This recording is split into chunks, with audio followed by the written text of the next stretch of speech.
C'est un peu déroutant ce soir, alors que 3 enfants nous sont présentés qui seront bientôt baptisés, d'entendre ces textes qui évoquent le don total d'une vie, comme par exemple celui du Père Hamel, qui évoque des batailles, des guerres. Est-ce que c'est là-dedans que ces enfants se lancent par le baptême? Est-ce que nous-mêmes, par le baptême, nous nous lançons dans un monde de douleur, de sacrifice? Pour le comprendre, permettez-moi de vous raconter une petite histoire. Je ne sais pas si c'est vrai, j'ai jamais essayé, que la SPA s'arrête tout de suite, mais j'ai entendu parler d'une technique pour attraper les singes qui consiste à prendre une noix de coco, à les vider, à creuser à l'intérieur un trou exactement de la taille, donc il faut la couper en deux déjà pour bien la vider. Il faut creuser un trou exactement de la taille d'une main de singe, donc il faut déjà être bien copain avec une bande de singes. Et ensuite, vous mettez à l'intérieur une orange ou un fruit qu'ils aiment bien, vous refermez bien les 2 morceaux de la noix de coco, vous l'attrapez, vous l'accrochez à un arbre, un truc qu'il ne va pas pouvoir emmener, et le singe intéressé va venir, va attraper l'orange qui est à l'intérieur, et comme il tient l'orange, la main est plus grande et il ne peut pas la ressortir. Et là, il suffit de s'approcher, il reste accroché, pris au piège, parce qu'il veut garder son orange, et il perd non seulement l'orange, mais aussi la liberté. Nous-mêmes, lorsque nous choisissons ce que nous faisons de notre vie, nous ressemblons un peu à ces singes. Nous avons été baptisés, le jour de notre baptême, nos parents ou nous-mêmes, par exemple, lorsqu'on l'a fait le jour de la profession de foi, nous avons choisi la vie éternelle, nous avons choisi la résurrection, nous avons choisi le Christ, et pourtant nous restons attachés, comme des petits singes, à ces oranges passagères, c'est-à-dire les biens de ce monde. Et on a l'impression que, quelquefois, on est un petit peu bête. Ça, c'est quelque chose qui peut nous choquer en disant « mais non, on n'est quand même pas aussi bête qu'un singe ». Mais nous le sentons bien dans tout ce qu'on a de négatif.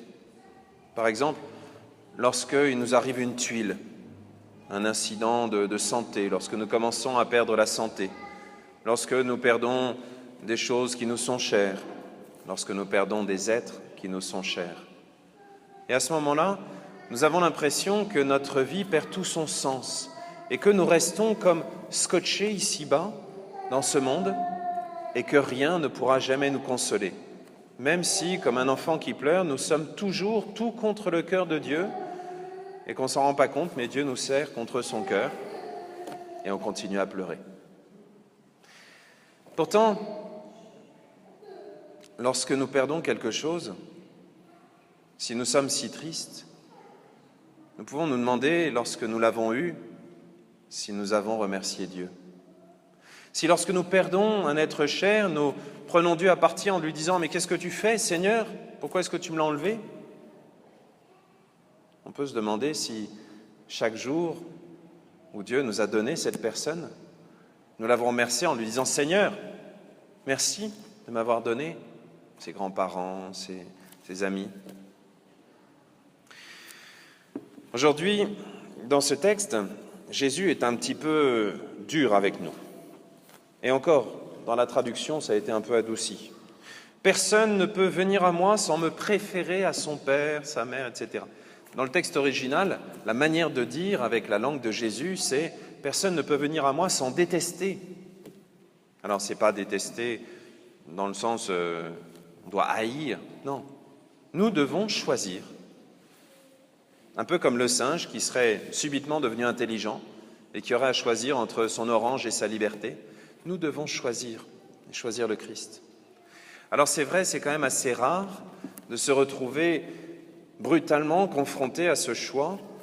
C'est rare encore, heureusement, nous pouvons remercier Dieu.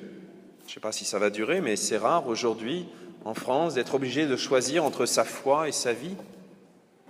Mais pourtant, nous avons, tout au long de notre vie, l'occasion de faire ces choix. Allez, c'est la rentrée, donc on va continuer à raconter des histoires. Vous connaissez tous peut-être Georges Lucas, qui a écrit le scénario de La Guerre des Étoiles. Voilà, il y a encore des numéros qui vont sortir, donc vous pourrez vous remettre à la page prochainement. Eh bien, on a l'impression que c'est quelque chose qui est venu tout seul, facilement.